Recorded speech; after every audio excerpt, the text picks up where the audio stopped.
여러분 안녕하십니까? 말씀의 시간 새벽 성서학교에 오신 여러분들을 진심으로 환영합니다. 오늘도 여러분들과 함께 이어지는 다니엘서 7장 그리고 8장의 말씀을 통하여 그 속에 기록되어 있는 작은 뿔, 그 작은 뿔의 정체와 그 작은 뿔이 어떠한 일을 행할지에 대한 공부 계속해 가보도록 하겠습니다. 오늘은 그 작은 뿔의 정체 세 번째 시간이죠. 다니엘서 7장과 8장에 기록된 그 작은 뿔, 이 땅에 등장하여 말하는 입으로 지극히 높으신 자를 대적하고 하나님의 성도들을 괴롭게 하며 아울러 때와 법을 변개하는 그와 같은 일들을 벌이게 될 것에 대해서 우리가 지난 시간까지 함께 공부하고 있습니다. 오늘도 계속해서 그 작은 뿔의 정체에 대한 공부를 이어갈 텐데요. 우리 다니엘서 7장 25절과 8장 12절에 기록하고 있는 것처럼 그가 또 때와 법을 변개코자 할 것이며 하나님의 진리를 땅에 던지고 자의로 행하여 형통할 것이라고 하는 말씀을 우리가 지금 함께 나누고 있습니다. 그래서 우리 바로 지난 시간에는 하나님의 때와 법을 변개코자 하는 일, 곧 하나님의 때, 하나님의 시간, 안식일을 변경하여 하나님의 진리를 왜곡하고 변질시켰던 이야기를 함께 나누었습니다. 오늘은 조금 더 한 가지 더 나아가서 하나님의 법을 변개했던 또 다른 한 사건을 다루면서 작은 뿔에 대한 이야기를 계속 이어나가 보도록 하겠습니다. 어떻게 교황권은 로만 가톨릭 중세교회는 하나님의 계명을 이렇게 마음껏 바꿀 수가 있었을까요? 왜냐하면 그들은 생각하기를 교황의 권위가 하나님의 계명보다 더 위에 있다라고 생각했고 주장하기 때문입니다. 여기에 그 인용구를 함께 보실까요? 교황은 그의 권세가 사람에게서가 아니라 하나님에게서 온 것이기 때문에 하나님의 율법을 수정할 수 있고 땅 위에 하나님의 대리자로서 그는 그의 양들을 메고 푸는 가장 큰 권세를 가지고 행동한다라고 기록하고 있습니다. 교황의 권위가 더 위에 있기 때문에 하나님의 율법 또한 마음대로 수정하고 바꿀 수 있다라고 그들은 스스로 주장하고 있는 것이죠. 자, 이 시간에는 먼저 이 가톨릭이 하나님의 계명, 십계명을 바꾼 이야기를 또 하나 하려고 합니다. 여러분, 가톨릭의 십계명과 성경에 기록되어 있는 십계명엔 차이가 있습니다. 제가 가톨릭의 십계명을 여러분들에게 읽어드리죠. 가톨릭의 십계명은 다음과 같이 10가지로 되어 있는데, 첫 번째, 하나이신 천주를 흠숭하라. 두 번째, 천주의 이름을 헛되이 부르지 말라. 세 번째, 주일을 거룩히 지내라. 네 번째, 부모에게 효도하라. 다섯 번째, 사람을 죽이지 말라. 여섯 번째, 간음하지 말라. 일곱 번째, 도둑질을 하지 말라. 여덟 번째, 거짓 증거하지 말라. 아홉 번째, 남의 아내를 탐내지 말라. 그리고 마지막 10번째, 남의 재물을 탐내지 말라. 라고 되어 있어요. 방금 보신 것처럼 가톨릭이 사용하는 십계명은 성경 출애굽기 하나님께서 돌판에 새겨 직접 주신 십계명과는 차이를 보이고 있습니다. 잘 보셨으면 아시겠지만 바로 두 번째 계명이 없어요. 우상을 만들지 말라.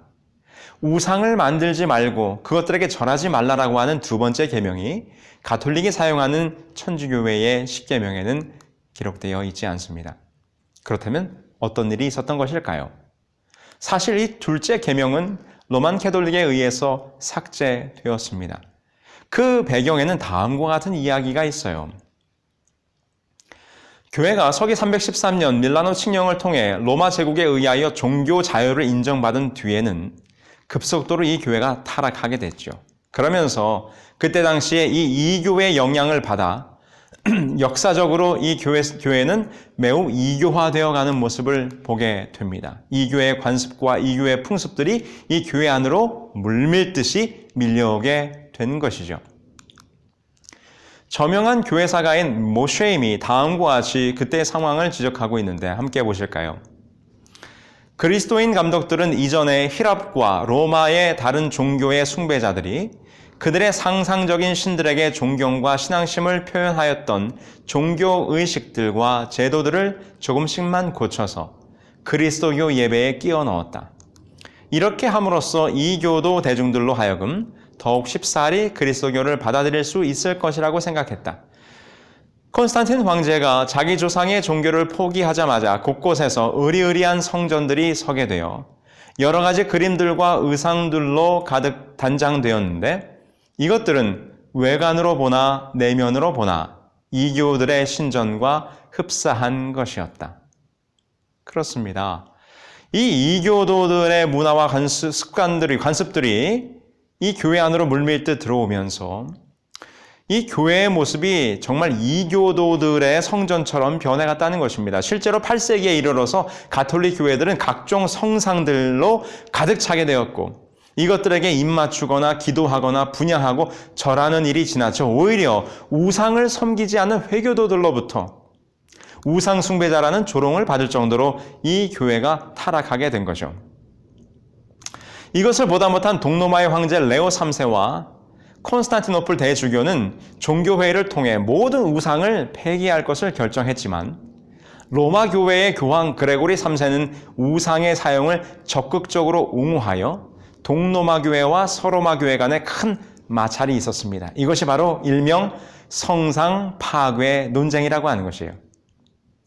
자, 이런 배경 속에서 우상을 사용하고자 하는 로마 교황의 의도 때문에 성경 10계명의 몇 번째 계명이요? 두 번째 계명, 아무 형상이든지 만들지 말라라는 계명이 걸리는 것입니다. 그래서 로만 가톨릭 교회는 이 계명을 삭제하기에 이르게 된 것이죠. 그래서 오늘날 우리가 보는 이 가톨릭의 10계명에서 바로 이 두 번째 계명, 우상을 만들지 말라, 아무 형상이든지 만들지 말고 절하지 말라라고 하는 계명이 없어지게 된 거예요. 왜냐하면 교회가 타락하여 이교도화 되었기 때문에 그 속에 이교도들의 관습과 문화들이 들어왔기 때문에 그것과 연결되어서 온갖 성상들과 그림들과 그런 것들이 교회 안에 가득 차게 되고 심지어 그것들에게 절하고 분향하고 입맞추고 우상을 숭배하지 말라라고 하는 계명에 저촉이 되었던 것이죠. 그래서 지금의 바티칸 성 베드로 성당에도 395개의 성상과 44개의 제대가 차려져 있을 만큼 로만 가톨릭 안에 구교회의 타락은 바로 이 이교도의 관습으로 가득 차게 되었고 결국 하나님의 법을 변경하게 되는 그런 누를 저지르게 된 것이죠. 그래서 둘째 계명을 삭제했어요. 그러니까 계명이 몇 개밖에 없습니까? 9개밖에 없지요. 그래서 마지막 10번째 계명을 내 이웃의 소유를, 내 이웃의 아내를 이것을 구별해가지고 2개의 계명으로 나누게 된 것입니다. 그래서 가톨릭의 10계명이 성경의 10계명과 다른 것이죠. 때와 법을 변개코자 할 것이라. 하나님의 때 안식일을 변경할 뿐만 아니라 하나님의 법을 변경하여 10계명을 완전히 바꿔버린 그와 같은 역사가 다니엘서 7장 25절의 예언이 정확하게 이루어진 것을 우리는 확인해 보게 됩니다. 자, 그러면서 다니엘서 8장에서는 이제 바로 이 작은 뿔이 성소를 회파하는 일을 벌일 것을 우리들에게 예언해 주고 있어요. 다니엘서 8장 11절로 12절입니다. 함께 보실까요? 그에게 매일 드리는 제사를 제하여 버렸고 성소를 헐었으며 범죄함을 인하여 백성과 매일 드리는 제사가 그것에게 붙임 바 되었고 라고 기록합니다. 이 작은 뿔이 성소에서 매일 드리는 제사를 제하여 버릴 것이다 라고 이렇게 예언하고 있어요. 여기서 그러면 이 매일 드리는 제사는 곧 무엇을 의미하는 것일까요? 본래 히브리어 성경에는 이 제사라는 말은 없습니다. 우리가 번역하면서 매일 드리는 제사라고 하는 말을 집어넣은 것이죠. 원래 히브리어 원문에는 제사라는 말은 없고 타미드라는 말이 쓰였어요. 그런데 이 말은 영어로 daily, 다시 말해서 매일로 번역되었고 이 매일이라는 말이 번역되면서 거기에 제사라는 말을 번역자들이 그 뜻을 구체화하기 위해서 제사란 말을 집어넣은 것입니다. 그렇다면 본래의 의미는 제사라는 말은 없기 때문에 타미드라는 말, 그 말의 의미를 우리가 해석해 봐야 될 것 같아요. 그럼 도대체 이 작은 뿔이 타미드를 제하여 버렸고 타미드를 없앴다고 했는데 타미드는 그럼 무슨 의미인가? 이 타미드란 말의 의미를 우리가 찾기 위해서는 구약에 쓰여진 다른 용례를 보시면 확실하게 이것을 이해할 수 있어요. 이 말은 구약 성서에서 언제나 계속적인, 영속적인, 그리고 날마다라고 하는 뜻으로 형용사 또는 부사로 쓰이고 있는데 거의 이 타미드란 용어는 무엇과 관련되어서 사용되고 있는가 하면 성소와 성소 봉사에 관하여 사용되고 있습니다. 우리 여기 성경절들을 보실까요? 끊이지 않는 향불, 출애굽기 3장 8절. 언제나 타는 등불, 아침과 저녁 매일 드리는 제물, 끊이지 않는 제단의 불, 늘 차려져 있는 떡상의 떡.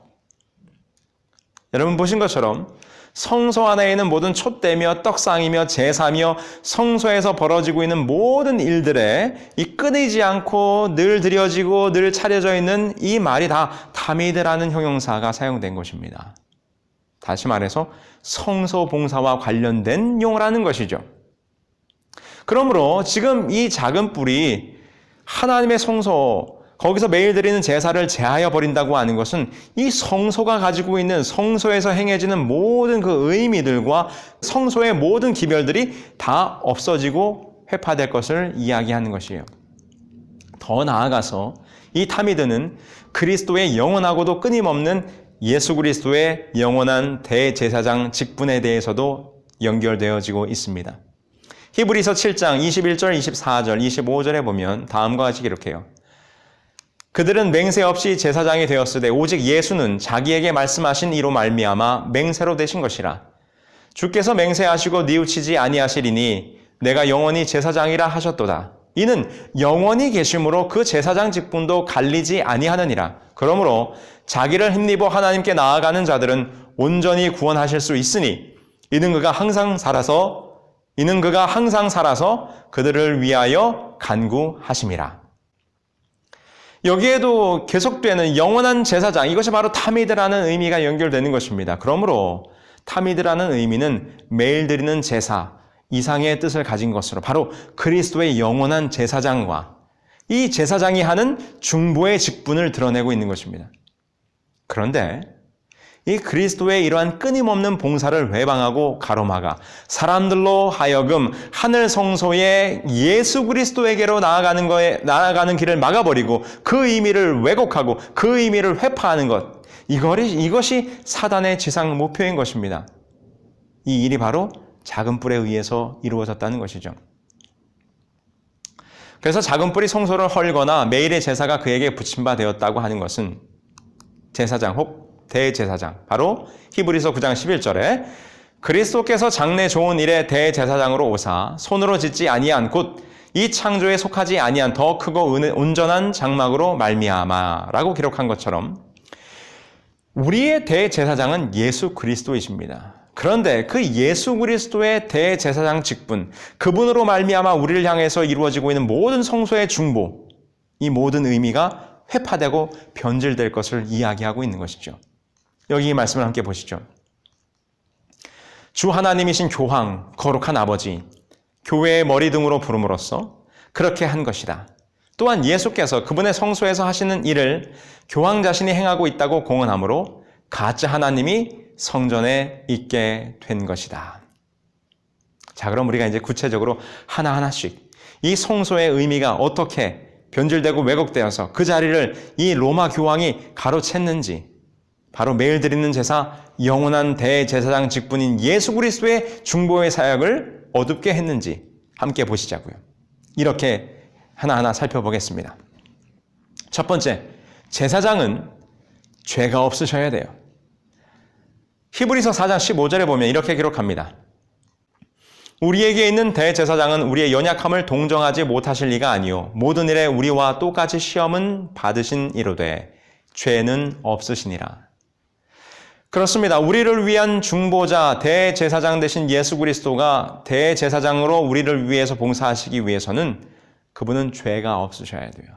죄 없으신 대제사장은 오직 예수 그리스도밖에 없다라고 성경은 기록합니다. 그런데 로만 캐톨릭 중세에 타락한 교회는 그들의 교황을 아무런 죄가 없는 어떠한 과오도 없는 교황무류설, 교황무호설로 이것을 대체하게 됩니다. 1870년 제1차 바티칸 공의회에서 결정한 교리인데요. 함께 보실까요?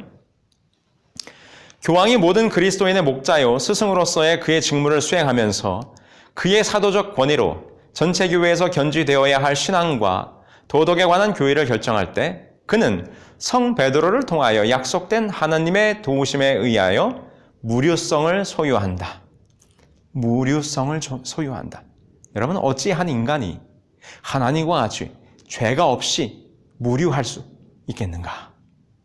오직 예수 그리스도 외에는 우리를 위하여 죄 없는 대제사장으로서 설 수 없음을 성경은 말하고 있는데, 지금 이 작은 뿔 로마 교황권은 교황이 무류하다, 어떠한 과오도 저지르지 않는다 라고 이렇게 우리들에게 이야기하고 있고, 이것을 통해서 대제사장 직분 대신 그 매일 드리는 제사 타미드의 의미를 왜곡시키고 있는 것입니다.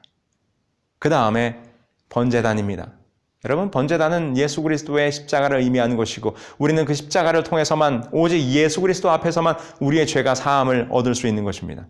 디모데전서 2장 5절에 보면 하나님은 한 분이시요 또 하나님과 사람 사이의 중보자도 한 분이시니 곧 사람이신 그리스도 예수라.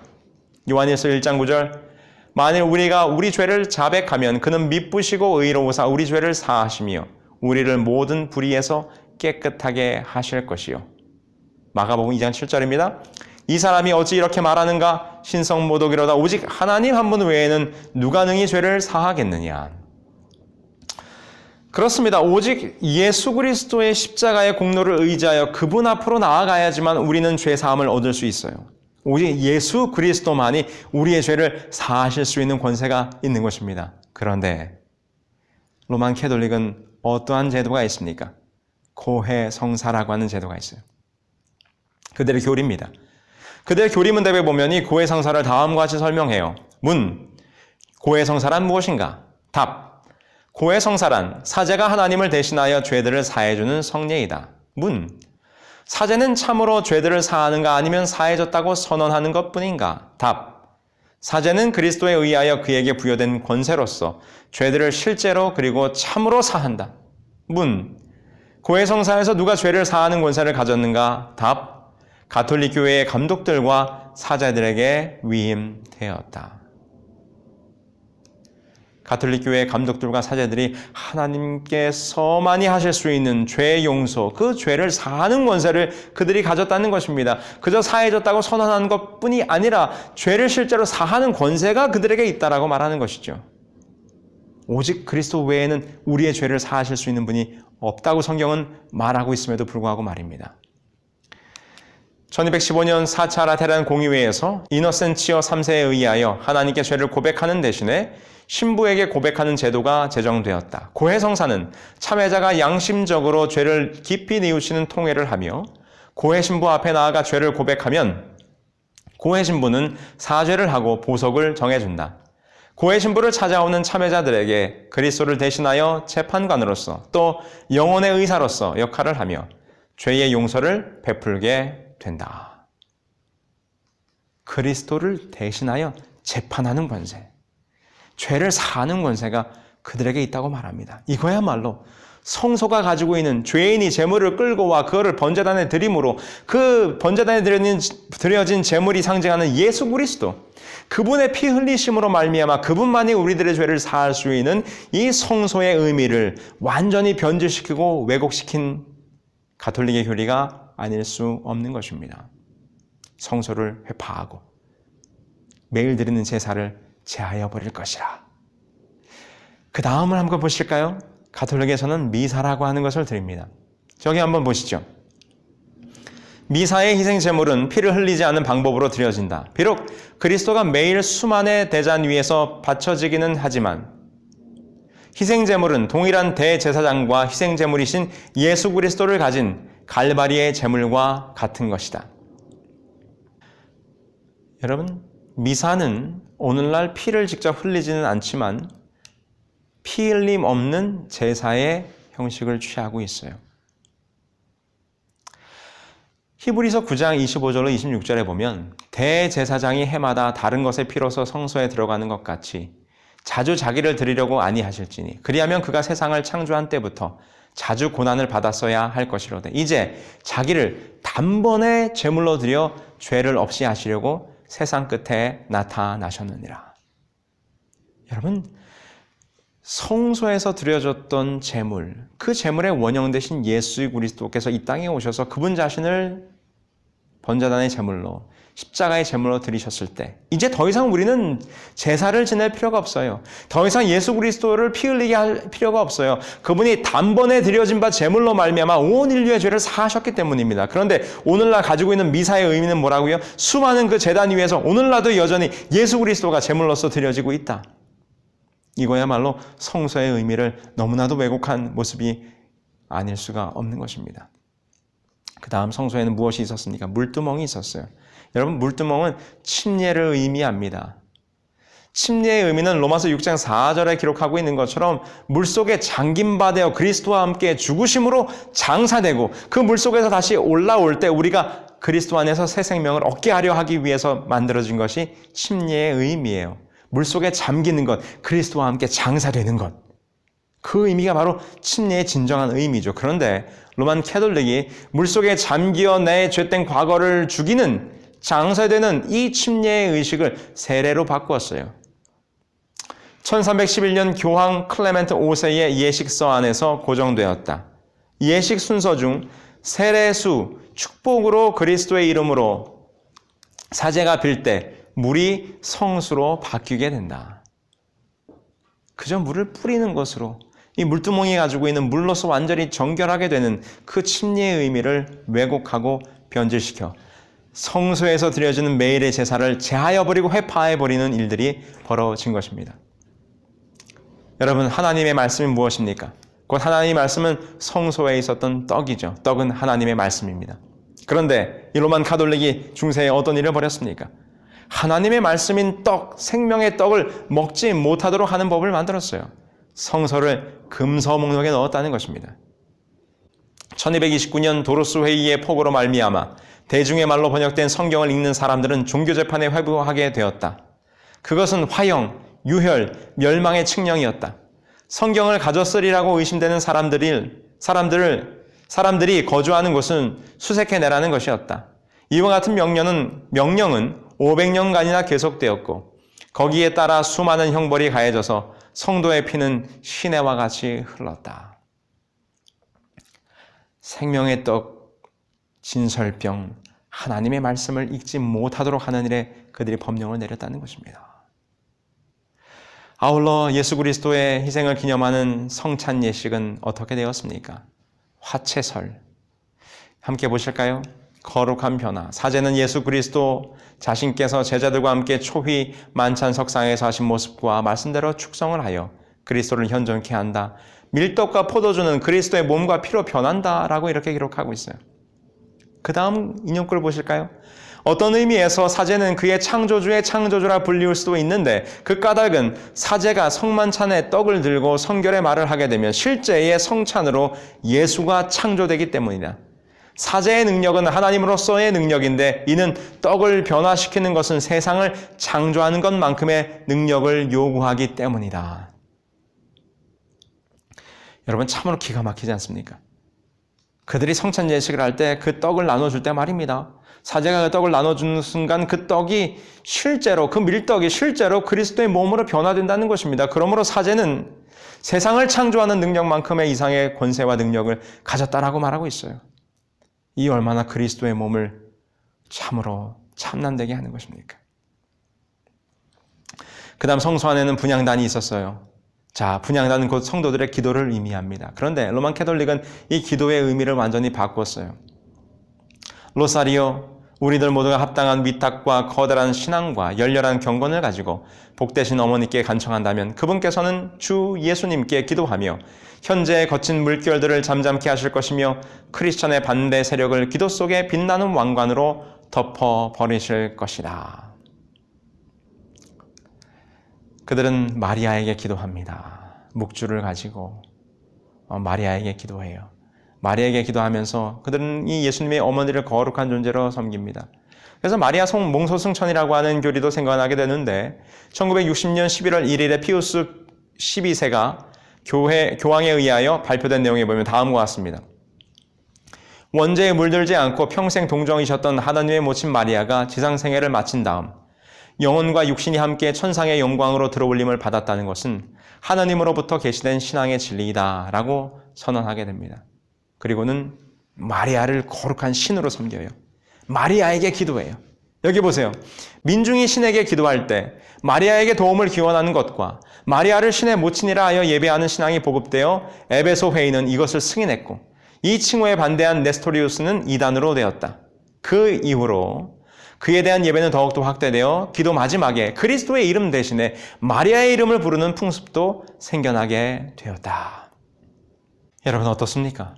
지금껏 우리가 살펴본 것처럼 이 작은 뿌리, 하나님의 성소를 허물어버리고 성소에서 드려지는 매일의 제사를 제하여 버릴 것이라. 다시 말해서 이 성소가 가지고 있는 예수 그리스도의 그 구속의 의미, 예수 그리스도만이 오직 우리의 중보자가 되시며 우리의 죄를 사하시고 우리를 구원하실 모든 의미가 담겨져 있는 이 성소의 의미를 다 가로채고 변질시켜서 로마 교황 카톨릭 그리고 사제들이 그 자리를 대신한 모습을 우리는 보게 됩니다. 우리를 위한 영원한 대제사장이신 예수 그리스도는 어디에 계십니까? 사제들이, 로마 교황이 그 자리를 다 차지했어요.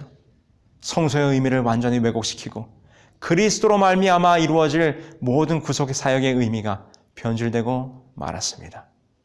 가톨릭의 교리 가운데 예수 그리스도는 어디 계신가? 제가 몇 년 전 한 세미나리에서 공부를 하고 있을 때 구원론에 대한 수업을 듣고 있었습니다. Doctrine of Salvation.